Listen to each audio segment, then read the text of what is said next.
যাবে না।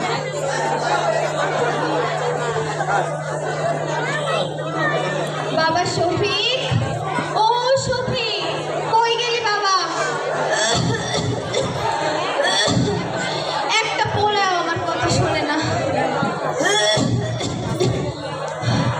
কয়দিন ধরে টিনের চালটাও ফুটো হয়ে গেছে গা। নতুন টিন কিনা যে লাগামো সেই টাকাও নাই। আমার পোলা সাহিদ কয়দিন আগে শহরে গেছে। আমার পোলায় শহরের অনেক বড় ভার্সিটিতে পড়ে। আমার পোলাটারে টাকার অভাবে এমনি পোলাপানের লোকে পড়াইতে পারি নাই, কিন্তু আমার পোলার মেয়েটার জন্য শহরে অনেক বড় ভার্সিটিতে চান্স পাইছে।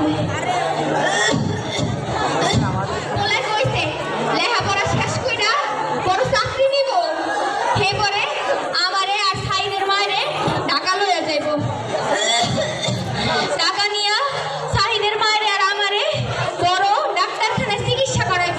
আর কইছে বাবা বাবা নতুন পোশাকও কিনা দিব, সাইদের মা শাড়িও কিনা দিব। শুনতাছি পোলা পাইনি গুলো পুলিশে কি ক্যান্সার হয়েছে। আমি তো বাবা মুখ সুখ মানুষ, অত কিছু জানিও না। মনটা যেন কেমন কেমন করতেছে আমার। আমার পোলাটায় আজ 2-3 দিন ধরে ফোন ধরে না, ফোনটাও বন্ধ। কি যে করবো? ওই তো কতগুলো টেরাক লইয়ে আমাকে বাড়ির দিকে আইতাছে না। ও লোকে তো দেখি আবু সাইদের বন্ধুরাও আইতাছে। ও বুঝছি বুঝছি, আমার আবু সাইদ আইতাছে না। মাস্টার মশাই ছোটবেলায় কইছে পড়াশোনা করে যে গাড়ি ঘোড়া চড়ে সে। আমার আবু সাইদও মনে হয় ওই টেরাকে করে আইতাছে। ও মা,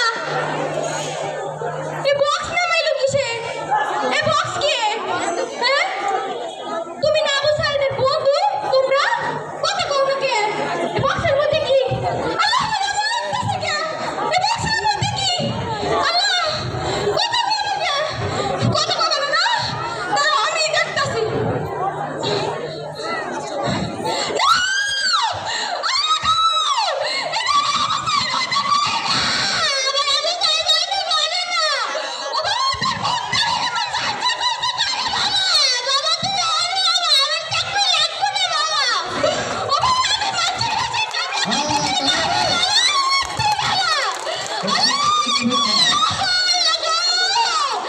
আমি শুনছি শহীদের রক্ত নাকি বের যায় না।